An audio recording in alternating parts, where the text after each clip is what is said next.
Hey, everybody. Welcome to Spiritual Direction and Soul Cares Sunday Live, 2 p.m. Eastern. So glad that you're with us. Let me know how you're doing and where you're at and how your week's been going. Did you have a good holiday weekend last weekend? Just let me know how things are going. I am so glad that you're with us, and I'm so glad that we're diving in to the first part of this new series that we're looking at. We're looking at our holy humanity, discovering the 10 dimensions of the soul. And so today we're going to start looking at that first dimension that we're going to be talking about, that first part. And we're going to be spending maybe a couple weeks talking about just this first part. So we've got a lot of ground to cover, but we can go really deep. And that's what I'm really excited about, is the chance to go deep, to reflect well, and to maybe ask some good questions and to just kind of get our brains stirring and going, as we just think about all the different aspects of what it means to be a person, what it means to be a spiritual being. Like I've always said, you've heard me say before, the fundamental category mistake we make in life is to think that talking about the human experience, the spiritual experience, is something different than the human experience. And so I hope over the next couple of weeks we can really, really dive in and look at these different aspects of our inner life and how they express themselves in our day-to-day, right? So we're going to be looking at the idea of longing today. But before we do that, let's do our most basic spiritual practice, which is giving ourselves the gift of breath and stillness. We're going to do a grounding practice. And as we always do, so get comfortable. Make sure you're sitting somewhere where your spine can be tall and straight, and let your shoulders drop, and just relax and breathe.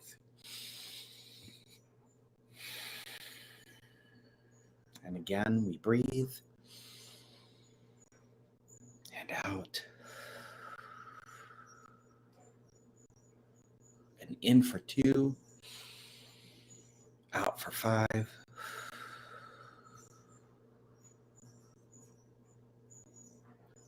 One more time. In for 2. And out for 5.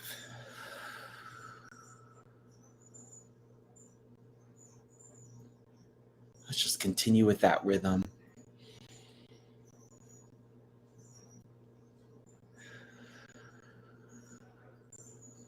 Focusing on our breath and our bodies.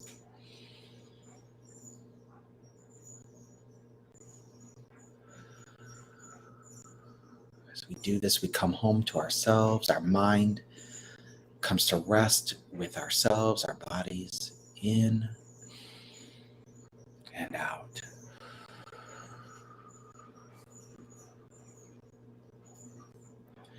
And if it helps you to close your eyes or to focus somewhere gently in the middle distance, just remain calm and relaxed as we continue to breathe.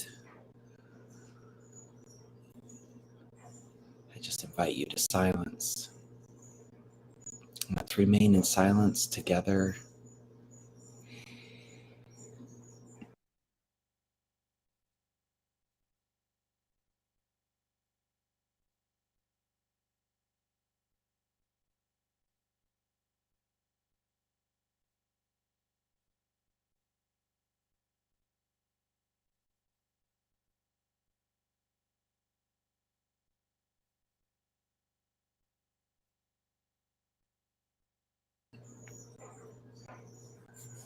Let's breathe in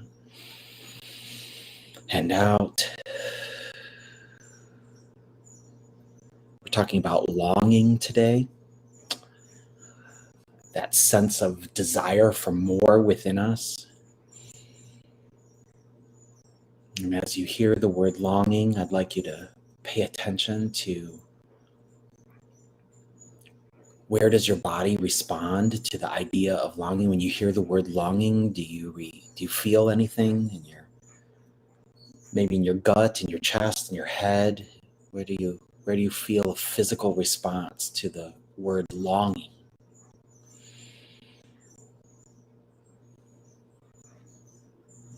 And what are the feelings that you attach to those physical responses?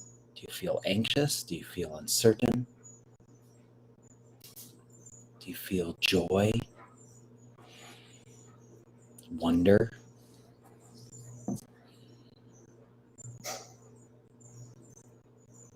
And when you think of the experience of longing for something, wanting more, that desire, what are the stories? As you breathe, think about what are the stories that you've been told about your longings and your desires. Maybe you were raised in a family where what you wanted, what you needed didn't matter. Maybe you've always learned and been taught that the things you think about, the things that you want, your values, your hopes, your dreams, maybe you've been taught that those should always take a back seat to the other people you're responsible for, that you care for.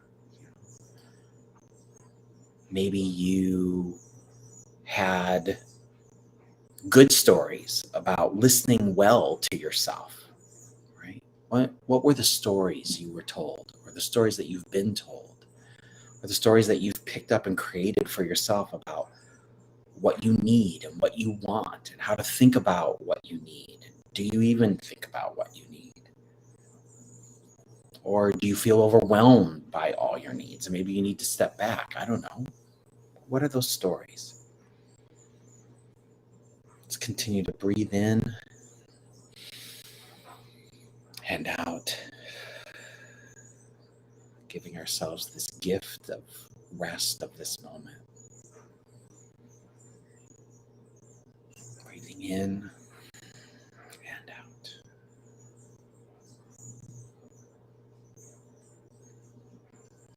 And amen. How do you feel? How do you feel after this moment of rest? I see Erica's here today. I see Isaiah's back with us. So glad you're both with us today. If you're watching on the broadcast right now, just put some note in and say hello in the chat. If you're watching on the replay, still put a note in on the chat. We go back and look at the notes in the comments. So feel free to engage with this video and our broadcast any way that you can, any way that is meaningful to you. The last few weeks, I've been encouraging people if having a journal or a notebook with you is helpful to you to jot down thoughts, questions, different things to reflect on throughout the week. Do that too, whatever works best for you. And if you're like, I already have to do so much, that I'm just here to kind of absorb and take it in, that's fine too.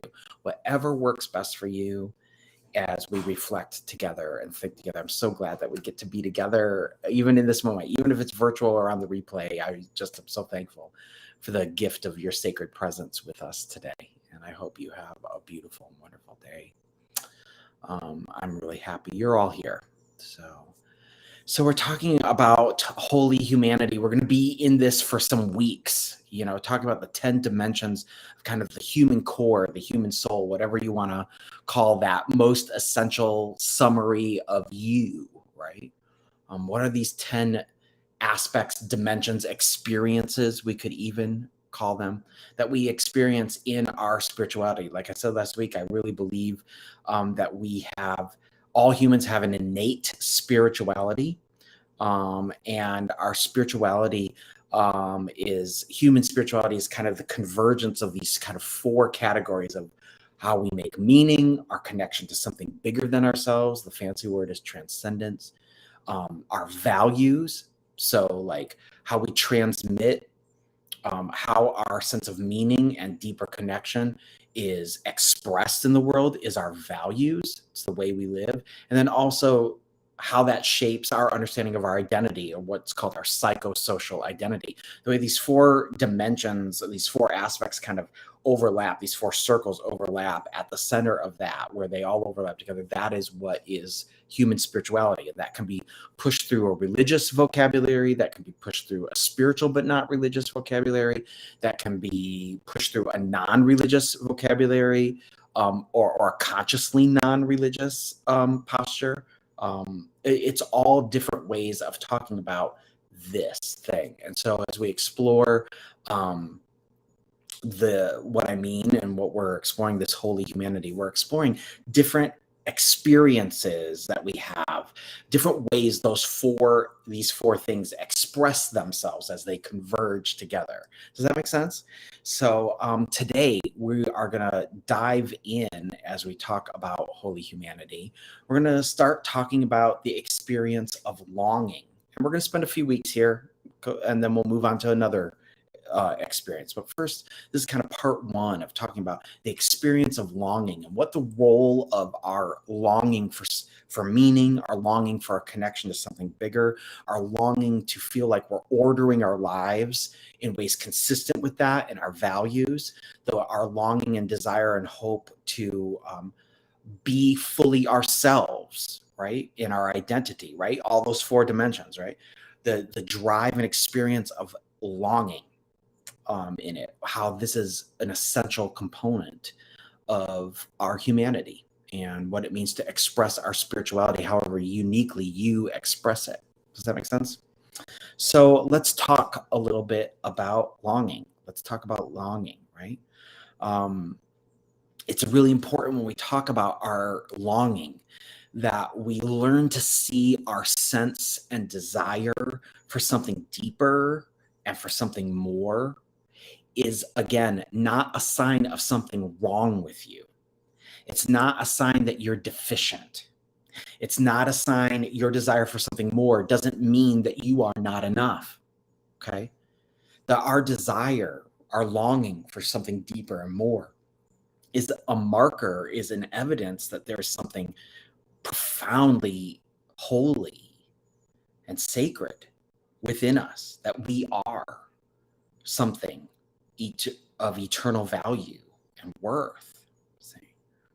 So oftentimes, like we talked about a bunch when we first did our intro session around this, like so oftentimes, especially in religion, right? Like religions focus in on the human predicament is the fancy word, right? The problem with people, right? I'm sure, do we have glitches? Yes, absolutely. Are there ways that we have amazing capacity for harm and fear in us and anger? Yes. But we also have a profound capacity for to water seeds of compassion and forgiveness and joy and love as well. And what we've learned, especially in spaces around performance psychology and stuff, the ways that we actually heal, the ways that we actually grow, is to lean into our strengths, not focus on our faults, but to lean into our strengths and use the energy of our strengths and the development of our strengths and our capacities to help overcome those parts of us that we feel like need improvement, right? So it's starting with a positive default view of ourselves, a positive default view of our longing for something more. See?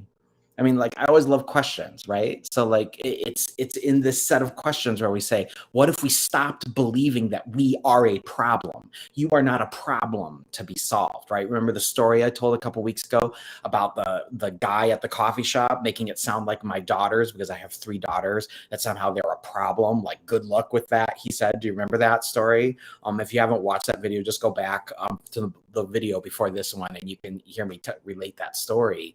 And I had to say to my girls, you are not a problem to be managed or solved. And that's true for you. If you're watching this, that's true for me. I'm not a problem to be solved. What I am as a person, I may be a conundrum. I may be complicated, and so are you, right?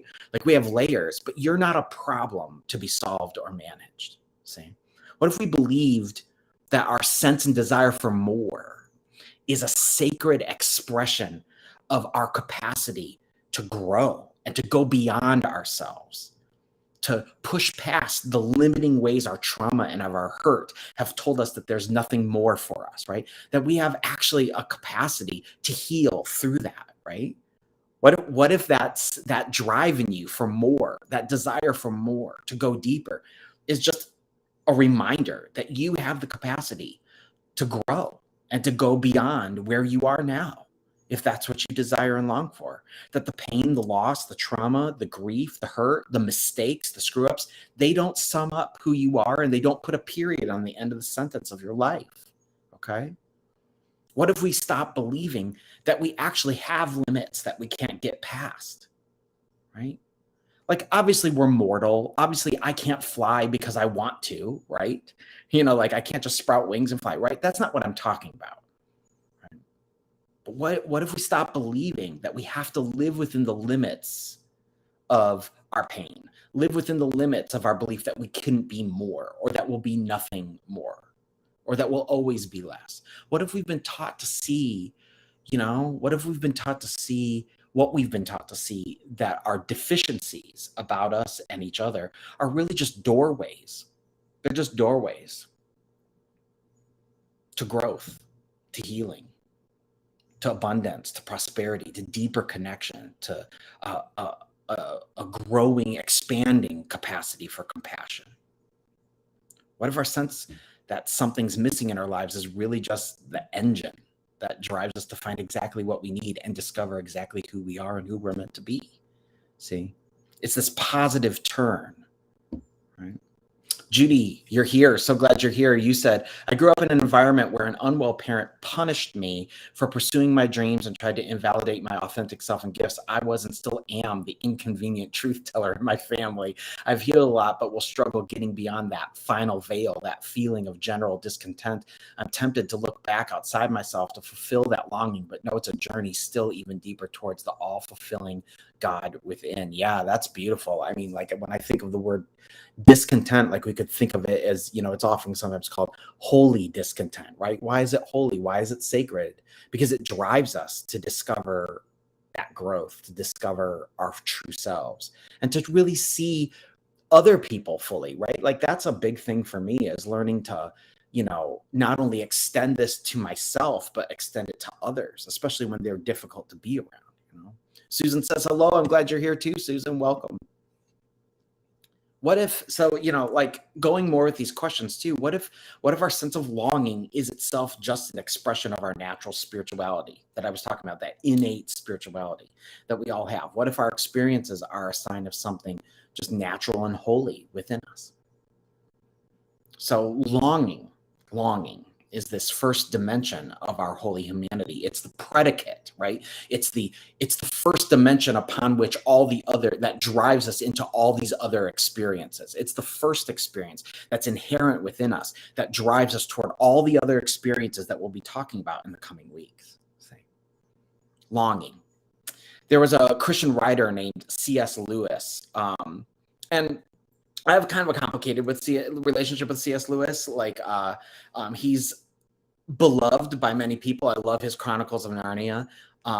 He's also very early 20th century, very modern in his thinking, but he had an extended reflection and writing on this concept of longing and how it connects to our joy. And he said this, and I like this quote. He said, "Our lifelong nostalgia, this inherent desire, longing to be reunited with something in the universe from which we feel like we're cut off from, to be on the inside of some door, which we always have seen or feel like we've always seen from the outside. It's not a neurotic fantasy. It's the truest index of our situation." Longing is such a common word, and it evokes, maybe images of adolescent romanticism, that it could be hard for us to accept this experience, this idea. It might be hard for you to accept this idea that longing is this key to our spiritual growth in life, right? It has this image of romantic comedy movies, right? Like what's the Christmas movie that has Colin Firth in it, where he's falling in love with the Italian woman, and it has the British prime minister who's falling in love with the school teacher. I forget what the movie it is, but it has that scene where the little boy in the movie is head over heels in love with and longing for this classmate. And when talking with his friends, he's like, "I'm in the agony of love." You know what I mean? Like a lot of times we think of longing as that, right? That adolescent sort of romanticism, right? But longing, the idea of longing really does belong. Yeah, it's Love Actually. That's right. Like that sort of like that kid saying, "I'm in the agony of love." That's what we often think of when we think of longing, right? So it makes it sound like, is this really key to our spirituality? But it does belong in our conversation about our holy humanity. It is the first experience that drives us into the deeper life of the spiritual journey. And when we take the time to be present to ourselves, oftentimes we notice there's this kind of old ache in us that will not go away, and we don't always quite know what it's about. And so often we miss then the gift of this longing, because we experience that aching again as a sign that we are bad, or something bad must have been done to us. I feel this, and I've been told that feels bad, and that's wrong, and therefore something bad is happening in me, or something bad has been done to me, right? Because we've been taught to see all discomfort as inherently wrong, right? But that aching and that longing in us isn't meant to go away. It's meant to drive us into new experiences. It's meant to be a lifelong energy that pulls us through the human journey and the human life. And it has to be lifelong, because what we're reaching for really is always something bigger than us. It's this, one writer calls it the God hunger, right? The hunger at our core is too great to be filled with anything but eternity, right? A sense of eternal value. That sense of timelessness that you have when you're laughing with your family, right? Or that quiet moment, taking in the sunset, whatever it is, right? You're made for that. The ancient Jewish scriptures in the Old Testament describe this in the book of Ecclesiastes as God has placed eternity in our hearts. The heart, the very center of what we are, is driven by an infinite longing for something greater and deeper and more profound. And that can sound strange to us, because we're shaped and formed really by a culture of what? A culture of possession, a culture of self-sufficiency. And we're taught to spend our lives pinning down every dream, right? Actualizing everything that we want. and believing that joy can only come from when we have more things. But to grasp that spiritual energy of our longing is actually an end in itself. It's the fuel, right? It's the gift that fuels our spiritual development and growth. It's the drive of our life itself. Judy says, longing is evidence that our soul remembers a love greater than our mortal mind can contain. It wouldn't be there if that love and union with the beloved, capital B, beloved, wasn't real and didn't exist in us in the first place. It's like when we take on form, the human part of ourself gets amnesia, thus the awakening or new birth when the Christ is revealed in all and through all, right? And whether you put it through religious language or not, we have had these experiences of awakening, right? Of coming to realization and deep connection where we're fully alive to ourselves and everyone and all things, right? So we're going to be talking about this longing for the next few weeks. It's this first experience of our holy humanity. And we'll be discovering that our joy and the possibility of joy comes from this sheer act of hoping, of longing for what is behind the door at which your heart is constantly knocking. Right? And it looks different for all of us, but we're all looking, right? Because it's better to long for and never possess than to have not longed at all. It's better to long for and never achieve than to have never ached for that thing that is deeper and greater and more eternal, that thing, that experience of connection. There comes a moment always when we're tempted then to draw back from it, but then we'll never know the heights of what it actually means to be surprised by life, to be surprised by joy, to be surprised by newfound possibility, to be surprised by the beauty of when we can remake ourselves and our lives through change, especially when unwanted change has come, right? To be surprised by the unfolding of what we would never choose on our own, but then reveals to us the deeper and more truer you that you never knew was possible and that you never knew was waiting for you right there. C.S. Lewis said that what does not satisfy you when you find it or possess it is not really the thing that you were really looking for. And, maybe as a kid, you heard your mom say, your eyes are bigger than your stomach, right? When you load up on your plate and then you could barely eat all of it. I remember the first time I heard that. Your eyes were bigger than your stomach. I was at a church potluck as a kid when all the food on the big long table looked so good, and I loaded up my plate and I could barely carry the plate and I barely ate any of it because it all just looked so good and I wanted it, right? But I couldn't actually take it all in. But what we all have yet to learn and embrace about ourselves is that when it comes to the very center of who you are, when it comes to your soul, your eyes are never big enough for your soul. Because we often dream too small. We make ourselves small. We're forever chasing 1,000 things that masquerade as the deep desire of your deepest self, the things that pretend they're God. So many voices are calling to us. And maybe they don't always call us to destruction, but at the very least, they are calling us to distraction and frustration. And we live thinking things like, if I just meet the right person, I'll be okay. If I just make more money, then I'll be okay. If I have the house that other people will be impressed with, I'll be okay. If I just lose the weight or whatever it is, right? But it brings us to this question. It brings us to this question that we all need to ask ourselves today. What are you chasing? What are you chasing? What are those things that you're chasing?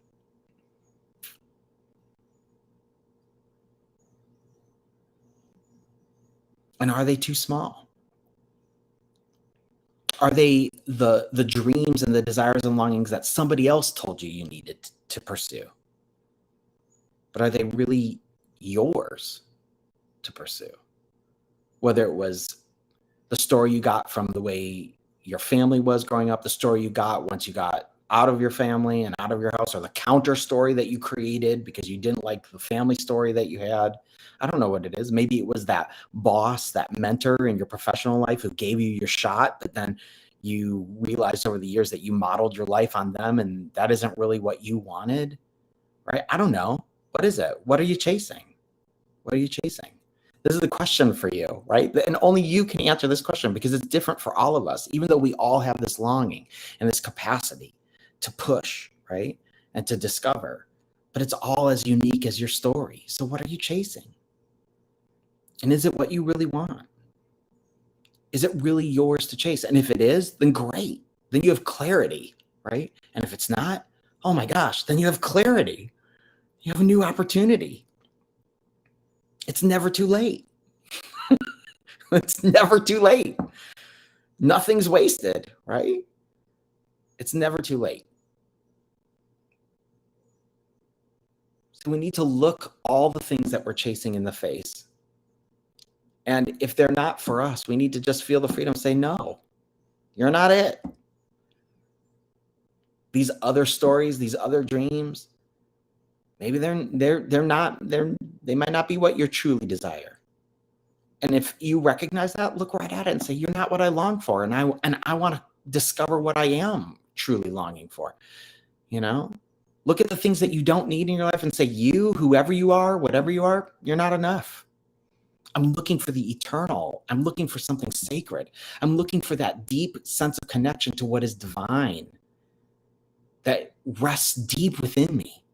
That's part of the power of our grounding practice, right? Coming home to ourselves with gift and stillness, to hear ourselves, to see ourselves, to let what is truly about us bubble up and be seen. See, our longing, and your longing, what you're longing for is inviting you to see that real life, abundant life, it's found in presence, not possession. It's found in deep presence to yourself and who you truly are, not possession. It's found in compassion, not control.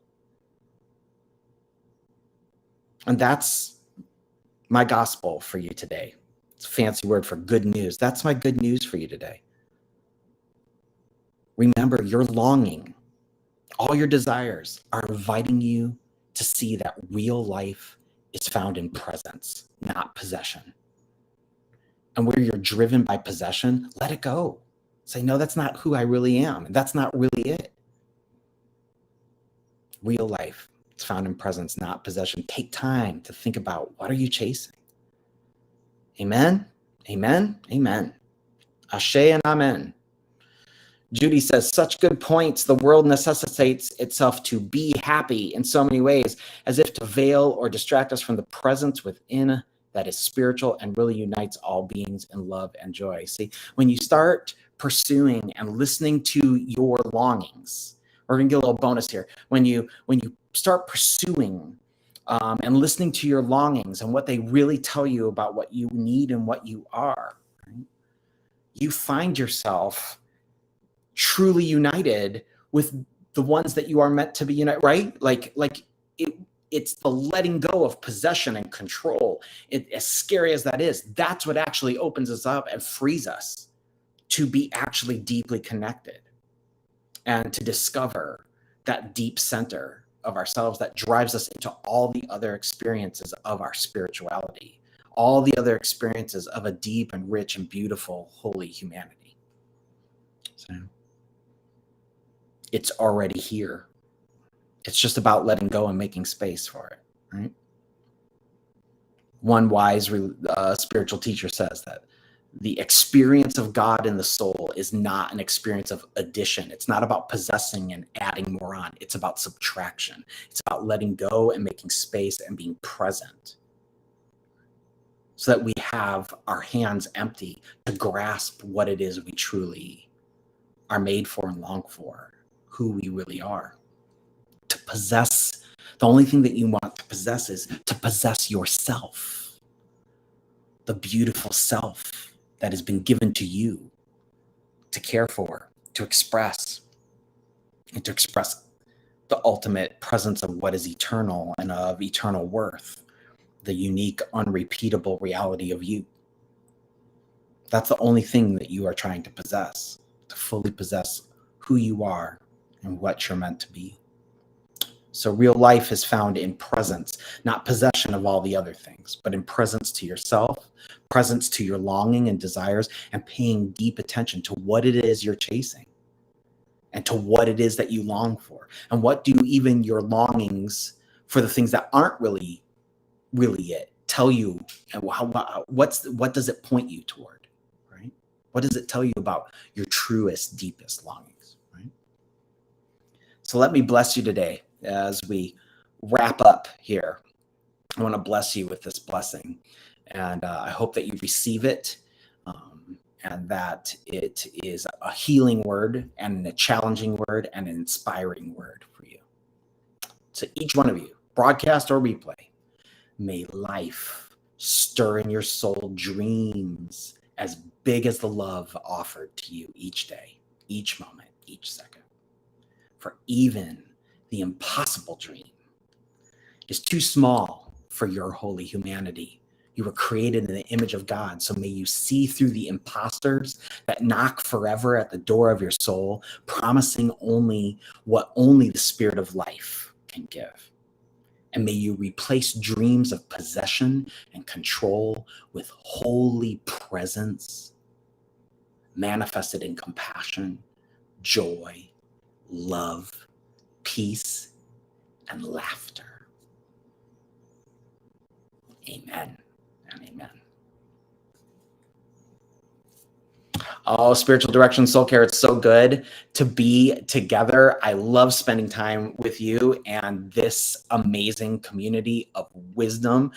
Let your friends know to come join our growing community over at the Facebook page. Join us and have them come watch. You can even, I think if you're watching on Facebook, you can create watch parties, invite friends to come be with you. Watch for the next event date. It'll be uploaded to the Facebook page here in the next couple of days. Let you know the next time we get together for Sunday Live.